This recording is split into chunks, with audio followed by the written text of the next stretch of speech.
उनका आज जन्म हुआ था। उनका जब जन्म हुआ तारीख था 5 सितंबर 1888। जब उनका जन्म हुआ तो वो भी एक बहुत से नॉर्मल फैमिली में ही जन्म उनका हुआ था। मद्रास के एक बहुत से साधारण संपन्न परिवार में जन्म हुआ। उनके जो पिता थे एक नॉर्मल से सरकारी नौकरी, सरकारी जमींदार होते थे, उनके अंदर में काम करते थे। फिर भी यह अपने मतलब बेटे अर्थात सर्वपल्ली राधाकृष्णन को आगे बढ़ाने के लिए उनके शिक्षा के प्रति कभी भी रुकावट नहीं आने दिए। जैसे कि फाइनेंशियल प्रॉब्लम हो या कोई सा हो, सब में उनका भरपूर सहयोग किए।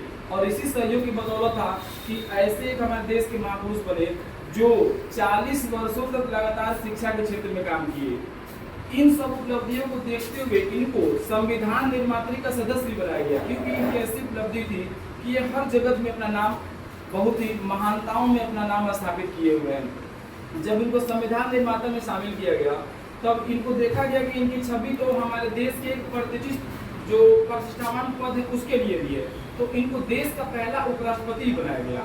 उपराष्ट्रपति रहने के तदुपरांत अब जो कांग्रेस के प्रधानमंत्री थे पंडित जवाहरलाल नेहरू, उनको लगा कि इनका पद तो इससे ऊंचा होना चाहिए, तो उनको 1962 में राष्ट्रपति के पद में बैठाया गया और देश के हमारे दूसरे राष्ट्रपति बने 1962 में। और 1962 की बात है कि इनके जो पढ़ाई हुए शिष्य थे इनके पास गए और उनसे बोले कि सर हम आपके जन्मदिन को एक अवसर के रूप में मनाना चाहते हैं।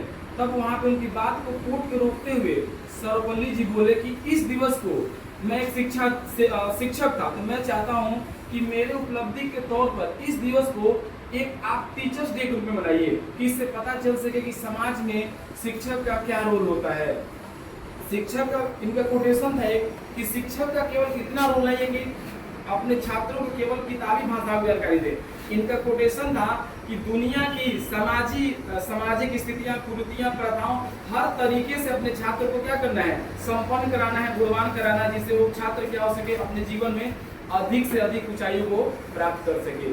किताबी भाषाएं तो कोई भी रट सकता है, लेकिन इनका बात था कि आपको समाज में क्या हो रहा है उसके प्रति जानिए। अगर आप समाज के प्रति अपने कर्तव्य को नहीं जानते हैं तो इसका मतलब कि आप अभी दुनिया में क्या है, पाषाण काल जैसे एज में जी रहे हैं, स्टोन एज, जिसमें ना कोई सभ्यता था, ना बोलने का तरीका था, ना किसी चीज का था।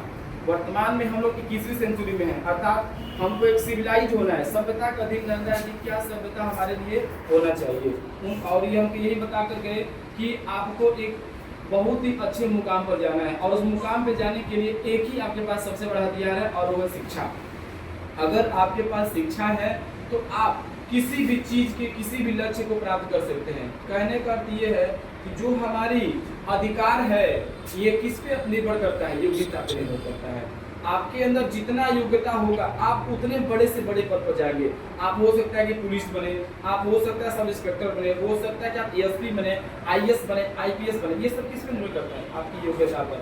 और इन्हीं सब का वर्णन कौन किए थे, डॉक्टर सर्वपल्ली राधाकृष्णन जी। और इसी उपलक्ष्य में आज 5 सितंबर को हम लोग मनाते हैं शिक्षक दिवस के रूप में। और इन्हीं को याद करते हुए मैं आप सभी के उज्जवल भविष्य की कामना करता हूँ। आप लोग भी संविधान के कर्तव्यों का पालन करिए।